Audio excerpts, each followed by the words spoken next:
Hey, it's Doug from Rise Above Before and Train. Are you tired and bored of doing the same old planks? Well, I have some variations using the stability ball. Let's check it out.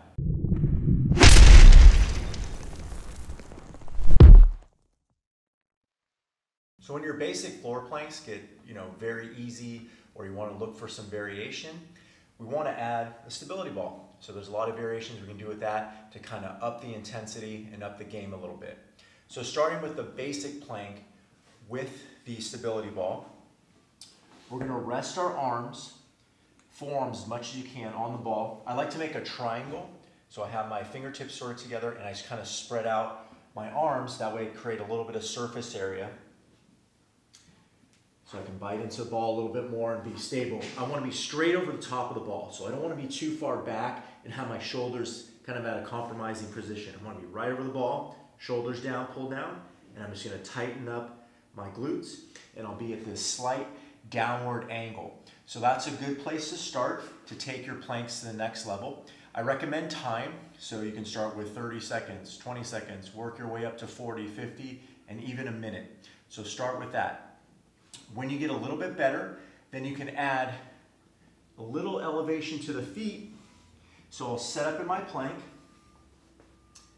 tighten up my core, and then I'll bring my toes up onto an elevated box. And then I'll hold there. So that's going to make my body a little more parallel to the floor and make it a little more challenging. Again, the box height, this is on the lower side. I can also bring it up to a 12-inch box, so I'll be completely parallel. So that would be the next level there. The next plank variation I call the top hold plank. So it's essentially the top of the push-up, and that's where you're going to be holding the plank. So it will involve the shoulders a little bit more. I like to hold on the outside of the ball, so not on top as if a push-up we're doing directly on the floor. So I'm going to get a little bit of a grip outside of the ball and have my body over the center. Again, I want to be straight over the top. I don't want to be pushing into the ball this way.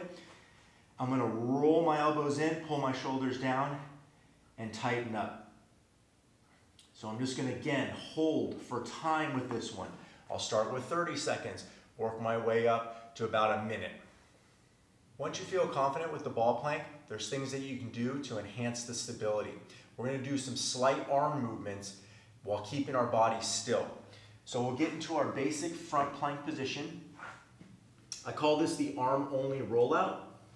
So again, basic plank position, I'm tightening my glutes, and then what I'm going to do is I'm just going to slowly extend my arms outward and then come back. I want to go to the point where I feel my core engage and my hips remain in that spot. If I go too far and my hips drop, I went too far. So I want to just go just far enough where I feel this kind of, get a little bit more intense without compromising my stable position, or else I can hurt my back. So I'm just going to roll out and in. This one you'll probably want to do for repetitions, so start with 10 total. You can work your way up to 20. The second variation you can do is a churn. So that's going to be a half circle from our plank position. So I'm going to set up in my plank position, forearms on the ball, body over the forearms.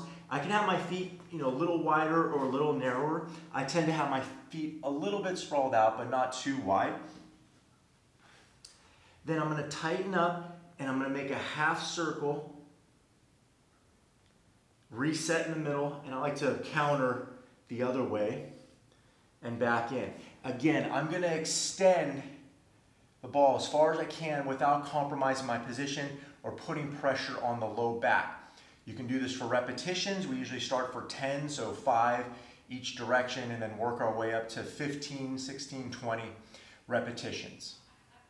Another variation with the plank is you can put the ball on your feet and have your hands on the floor.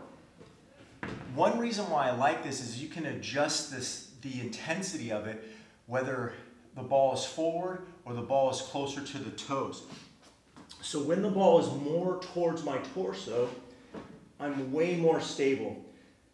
Now, as I get better with it, I can bring the ball back to the shin or go to the extreme measure and be on the toes, and I can hold here.